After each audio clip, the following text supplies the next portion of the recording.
जाने के लिए उनको भी अपने किसी इम्पोर्टेंट चीज का सैक्रिफाइस करना होगा। सैक्रिफाइस के चलते नेथन मैक्सिन की कलर बेल्ट को वहां पर रख देता है। उस जगह पर एक बोर्ड था जिसमें ये लिखा था कि यहाँ पर सुसाइड मत कीजिए, जीवन काफी अनमोल है, उसे बर्बाद मत कीजिए। अपेरेंटली वो फॉरेस्ट एक सुसाइड पॉइंट भी था। नेथन अब यहाँ पर सुसु करने जाता है, जहाँ पर एक पेड़ की टहनी पर यह लिखा था कि जो इस फॉरेस्ट में आता है वो जिंदा वापस नहीं जाता।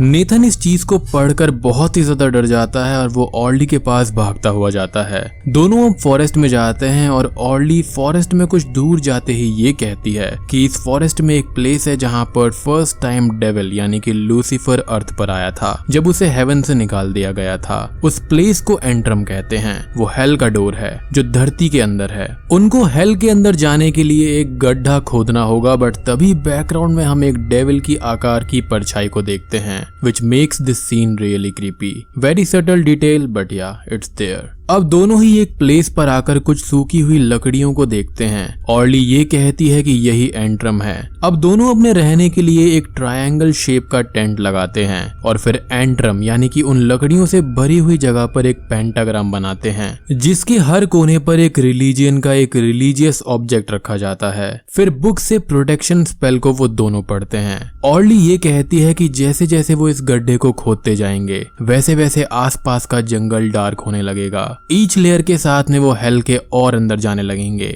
बेसिकली यहाँ पर ऑर्ली डांटे की 9 लेयर्स ऑफ हेल की बात कर रही है, जिसे उन्होंने अपने डिवाइन कॉमेडी इन्फर्नो में एक्सप्लेन किया है। उसके बाद वो दोनों गड्ढा खोदने लगते हैं। कुछ ही देर खोदने के बाद में नेथन जमीन पर कान रखकर ट्रम्पेट्स की आवाज को सुनने जाता है। ट्रम्पेट्स की आवाज का मतलब है फर्स्ट लेयर। उसे कोई भी आवाज सुनाई नहीं देती, पर ऑर्ली को पास में एक स्क्विरल दिखाई देती है जिसे वो डीमन कहती है। ये स्क्विरल बहुत ही ज्यादा वियर्ड लुकिंग था। डीमन तो छोड़ो, मुझे तो इसको देखकर ही हंसी आ गई थी। खैर अब वो नेथन को एक लकड़ी से उसे कास्ट आउट करने को कहकर उसकी ओर तेजी से भागने लगती है और नेथन भी वैसा ही करता है।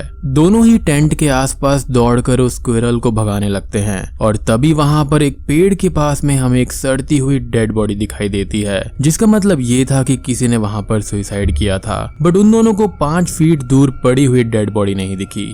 ग्रेट। अब वो दोनों ही हेल के फर्स्ट लेयर में थे, यानी कि नेफेस्टोस, जिसका मतलब होता है बिना कानून के। कुछ ही देर के बाद में नेथन को पेड़ के पीछे एक काली परछाई दिखाई देती है। बाद में ऑर्ली और नेथन खाना खाने के लिए एक क्लिफ पर बैठ जाते हैं। वहां पर नेथन को एक जापानीज आदमी दिखाई देता है जिसके पास एक व्हाइट कलर की डॉल थी। वो सुसाइड करने को रेडी था, बट नेथन ये देखते ही चिल्लाने लगता है, जिससे उस आदमी की कॉन्सेंट्रेशन खराब हो जाती है। वो आदमी अब रोते हुए वहां से चला जाता है and he says sorry to them. बाद में ये दोनों हेल का रास्ता खोदना जारी रखते हैं। इस बार नेथन को एक गन मिलती है जिसे वो ऑर्ली को दे देता है। जैसे ही ऑर्ली उस गन को रखने जाती है, नेथन को 2 ब्लैक हंटर्स फिर से दिखाई देते हैं, जिस पर वो जोर से चिल्लाता है। नेथन की आवाज से ऑर्ली डर जाती है और उसके गन से एक्सीडेंटली गोली चल जाती है, बट वो किसी तरह से नेथन को शांत करके टेंट के अंदर ले जाती है। रात में नेथन बिना ब्रश किए हुए ही सो जाता है और मुंह से उसके बदबू भी आ रही थी एंड वो ब्रश करने के लिए नखरे कर रहा था।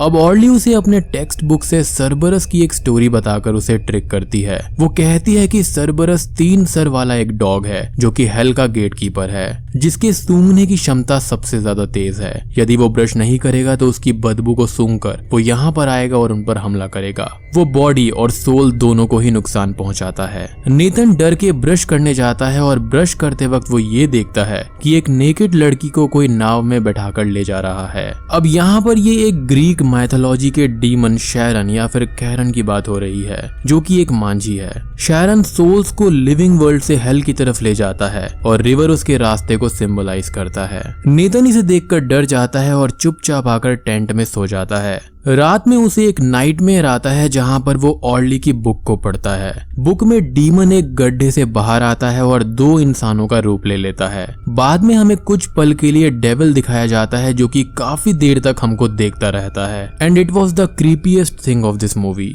अब यहाँ पर हमको सेकंड लेयर दिखाई जाती है, यानी कि मैलिफिशस, यानी कि कर्स्ड या फिर इवल। अब यहाँ पर नेथन ये कहता है कि हम सेकंड लेयर में हैं क्योंकि किसी ने उसको नोच लिया है। वो अपने हाथ को ऑर्ली को दिखाता है। ऑर्ली को ये लगता है कि उसने ये खुद किया होगा। वो लेक के वाटर को होली वाटर कहकर उसके घावों पर डालती है, मतलब कुछ भी। इसी बीच हम ब्लैक एंड व्हाइट में एक इमेज को देखते हैं जहाँ पर एक आदमी और एक औरत किसी फैसिलिटी में टॉर्चर हो रहे थे। जैसा कि नैरेटर्स ने ये बताया था कि इसकी लास्ट कॉपी के अंदर किसी ने वियर्ड इमेजेस और वीडियोस डाली हैं, तो ये वही है।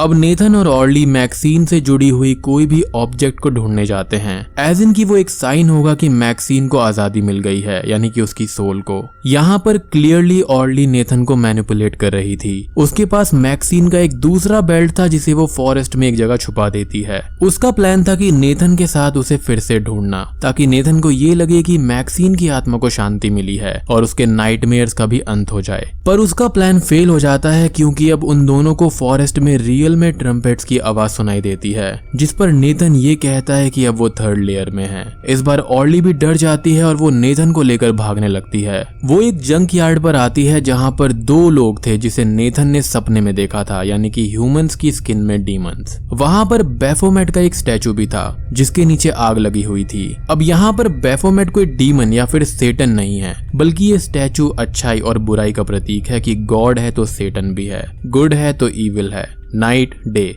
एज अबव सो बिलो, यानी कि हेवन एंड हेल। बाकी मैंने as above so below movie को एक्सप्लेन किया है, आपको देखना है तो link is in the description. Now coming back to the film, Baphomet के स्टैचू के अंदर एक आदमी था और चिल्ला रहा था। उसे ये दोनों ही जिंदा कुक कर रहे थे एज एन ऑफरिंग। अचानक से ऑर्ली की नजर पास में पड़ी हुई डॉल और लेदर ब्रीफ केस पर पड़ती है, जिससे हमें ये पता चलता है कि ये वही जापानीज आदमी है जिसकी जान नेथन ने बचाई थी। बुरा सोचकर आया था और बुरा हुआ, इसलिए गाइस पॉजिटिव सोचो। अब ऑर्ली नेथन को लेकर वहां से भागने लगती है। उन दोनों लोगों को भी ऑर्ली के बारे में पता चल जाता है कि वहां पर कोई ना कोई है। ऑर्ली टेंट के पास आकर सामान लेकर वहां से जाने लगती है, बट तभी नेथन को मैक्सीन की सोल को फ्री करना था, जिसके चलते वो जाने से मना करता है, बट शी सेज कि वो वापस आएंगे। तभी आसमान में एक ब्लैक क्लाउड दिखाई देता है जिसे देखकर वो दोनों ही डर जाते हैं, जो कि असल में मेरे हिसाब से उस बैफोमेट से आता हुआ धुआं होगा। यहाँ दोनों लेक की ओर भागने लगते हैं और भागते टाइम नेथन को फिर से कुछ ब्लैक हंटर्स फॉलो करते हैं, जिनको वो असल में डीमन समझ रहा था। अब ऑर्ली नेथन को नाव में बैठाकर ले जाने लगती है, बट सडनली नेथन रिवर में गिर जाता है और कुछ देर बाद पानी से नेथन को वो बाहर निकालती है। अब वो दोनों किनारे पर आकर सनसेट देखते हैं और ये सोचते हैं कि वो बच गए, बट तभी कुछ दूर चलने के बाद में ऑर्ली को विश्वास नहीं होता कि वो लोग घूम फिर के अपने टेंट वाले एरिया में ही आ गए थे। वहां पर अब एक चेन थी जो कि खुल चुकी थी। नेथन जोर जोर से सरबरस सरबरस चिल्लाता है, जिससे ऑर्ली उसे पकड़कर टेंट में खींच कर ले जाती है। टेंट में जाते ही नेथन डर कर ये कहता है कि उसने सरबरस को देखा है। इस बार ऑर्ली परेशान होकर उसे सारी सच्चाई बता देती है और अब यहाँ पर खुलते हैं असली पत्ते। वो ये कहती है कि उसने उससे झूठ बोला था, ये सब हेल की स्टोरी नकली है। वो हमेशा उदास रहता था, तो उसकी परेशानी को दूर करने के लिए उसने और उसकी माँ ने ये स्टोरी बनाई। ये टेक्स्ट बुक भी नकली है। उसका आइक नाम से कोई भी फ्रेंड नहीं है, जिससे गुस्से में आकर अब वो उस बुक को बाहर फेंक देती है। अब इन सब चीजों को सुनकर नेथन ये कहता है कि वो पहले से ही ये सब जानता है। उसने मुझे कहा था कि तुम ऐसा ही करोगी, तुम मैक्सीन की कॉलर से मुझे ट्रिक करोगी। वो आइक से मिला है जैसा कि उसने कहा था डाइनर के पीछे। अब हमें एक ब्लैक बीइंग दिखाई देता है जो कि नेथन के फोरहेड को टच करता है। ये डीमन एस्टेरोथ था जिसका जिक्र इस फिल्म के अंदर हुआ है। ऑर्ली यहाँ पर नेथन को ट्रिक करके उसे शांत करने के लिए लेकर आई थी, पर उसका प्लान उल्टा पड़ जाता है। ये दोनों अब रियल में हेल के अंदर थे। अब बाहर उनको कुत्तों के भौंकने की आवाज सुनाई देती है, यानी कि सरबरस की, जिसको सुनकर ये दोनों भागकर एक पेड़ के ऊपर बैठ जाते हैं एंड उनको चेन्स भी दिखाई देती हैं। अब ये दोनों ही फोर्थ लेयर में पहुंच गए थे, यानी कि इनकार्नेटस एस्टमेटस, यानी कि डर की शक्ति। अब ऑर्ली को एक सपना आता है जिसमें हम ये देखते हैं कि उसकी फैमिली क्वालिटी टाइम स्पेंड कर रही है, एंड ये एक्चुअल चीज थी जिसकी वजह से मैक्सीन को मारना पड़ा था। तभी अचानक से ही मैक्सीन नेथन पर हमला कर देती है, जिससे उसके हाथ पर कुछ चोट लग जाती है और इसी वजह से उसकी मॉम ने मैक्सिन को एक बैड डॉग कहा था। खैर अब अचानक से ही अगले दिन ऑर्ली इस नाइटमेयर कम रियलिटी को देखते ही जाग उठती है, तो वो उन दो लोगों को इनके टेंट के पास में पाती है जिन्होंने जापानीज मैन को जिंदा जला दिया था। वो इन दोनों को ढूंढने लगते हैं। नेथन अपने बचपने में उन दोनों को ही डीमन समझकर कास्ट आउट करने लगता है एक लकड़ी की मदद से, जैसे कि उसने उस गर्ल को किया था। वो उनको गोली मार देते हैं और किडनैप करके अपने अड्डे पर ले आते हैं। गन शॉट से भी ये दोनों मरते नहीं हैं। Again okay.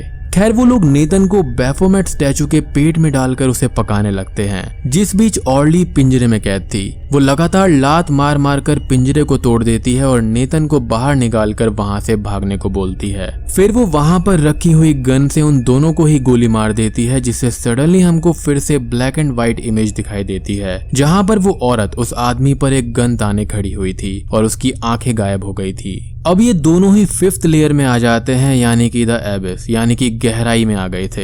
इस बार डीमन खुद पेज को पलटता है, जो कि काफी स्पूकी था। एंड ये सेम हैंड है जो कि नेथन को दिखा था जब उस डीमन ने उसको फ्यूचर के बारे में, यानी कि ऑर्ली की ट्रिक के बारे में बताया था। अब यहाँ पर नेथन का फेस पूरी तरह से काला हो गया था। वो उस शूट आउट प्लेस से भागकर एक प्लेस पर आया था जहाँ पर उसे एक हस्की डॉग की आवाज सुनाई देती है। वो डॉग एक बियर ट्रैप पर फंस गया था। उसे लगता है कि ये मैक्सिन का साइन है। वो उसको फ्री कर देता है। अब नेथन उस बियर ट्रैप की चेन को लेकर अपने टेंट की ओर चलने लगता है और वो किसी को देखकर हंसता है और यहाँ पर स्क्रीन पर एक मैसेज आता है कि दी एंड, जबकि फिल्म अभी भी चालू थी। अचानक से ही हम यहाँ पर एक ट्रायंगल का साइन फिर से देखते हैं। ऑर्ली अब वापस अपने टेंट पर आती है, लेकिन वहाँ पर नेथन नहीं था, जिससे वो डरकर जोर जोर से चिल्लाने लगती है। वो ब्लैक डीमंस या फिर हंटर्स उसका पीछा करने लगते हैं, जिनका क्लोजअप लुक हम पहली बार देखते हैं। और ऑर्ली पैनिक में उस गड्ढे को भरने लगती है, अपनी बुक को जला देती है और एंड में डर के अपने टेंट को बंद करके गन को उसके एंट्रेंस में तान कर बैठ जाती है। नेथन बियर ट्रैप की चेन को घसीटते हुए लेकर आता है और वो साउंड ऑर्ली को सरबरस की लगती है। अब ऑर्ली रियल में प्रे करती है और वो गन नेथन की तरफ फायर कर देती है, विच मीन्स कि उसने अपने भाई को ही मार दिया। तभी हमको ब्लैक एंड व्हाइट कपल के मरने की इमेज भी दिखाई देती है और उनके हाथ में एक एप्पल भी दिखाया जाता है और बूम, फिल्म डेविल के इशारे के साथ में यहीं पर खत्म हो जाती है। बट यहाँ पर ये भी एक रियल एंड नहीं है। फिल्म की मॉक्यूमेंट्री स्टाइल में ये बताया जाता है कि फिल्म की जो ऑडियो है वो नॉर्मल नहीं है। लेफ्ट एंड राइट ईयर्स की ऑडियो फ्रीक्वेंसी में अंतर है, 500 एंड 504। उन 4 एक्स्ट्रा